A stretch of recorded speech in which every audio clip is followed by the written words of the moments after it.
ఒక ఊరిలో ఇద్దరు మిత్రులు ఉండేవారు. వారిలో ఒకడు ఆస్తికుడు, మరొకడు పరమ నాస్తికుడు. ఈ ఆస్తికుడు గొప్ప శివభక్తుడు. సదా సర్వవేళలా శివనామ జపం చేస్తూ ఉంటాడు. శివపూజ నిర్వహిస్తూ ఉంటాడు. శైవ గ్రంథాలు పఠిస్తూ ఉంటాడు. మొత్తానికి సమస్తం అతడికి శివమయంగా తోచేది. ఇక నాస్తికుడి సంగతి చూద్దాం. ఇతడికి భగవంతుడి పట్ల కించిత్తు కూడా నమ్మకం లేదు. ఆస్తికుడు భగవంతుడి గురించి చెప్పే విషయాలను నాస్తికుడు ససేమీరా అంగీకరించేవాడు కాదు.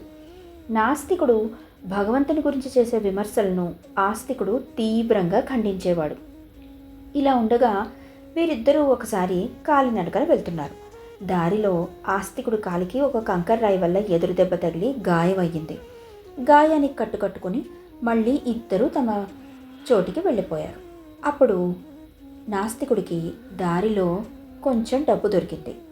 ఆ డబ్బు తీసుకున్న నాస్తికుడు ఆస్తికుడితో, మిత్రమా, నువ్వు సదా దేవుడు దేవుడు అంటూ కొట్టుకుంటుంటావు. అటువంటి నీకు ఏం జరిగిందో చూసావా? కాలికి ఎదురు దెబ్బ తగిలి గాయమయ్యింది. దైవ నమ్మకం వల్ల ఒరిగిన లాభం అదే అని పరిహాసంగా చెప్పాడు.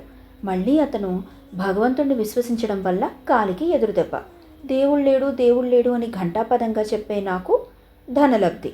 దీని నుంచి భగవంతుడు లేడు అనే నాస్తిక భావన ఉన్నతమైందని నువ్వు గ్రహించుకో అని అన్నాడు.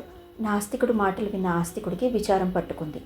ఆ రోజు రాత్రి భోజనానంతరం నిద్రకు ఉపక్రమించాడు. ఆస్తికుడి కలలో సాక్షాత్తు పరమశివుడు కనిపించి ఇలా చెప్పాడు.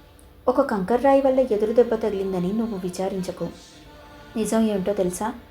నేడు ఒక కాలసర్పం కాటుతో నువ్వు మరణించి ఉండాల్సింది. నీకు నా పట్ల గల అచంచల భక్తి విశ్వాసాల కారణంగా కాలసర్పం కాటుకు బదులుగా కంకర్రాయి తగిలి కింద పడ్డావు.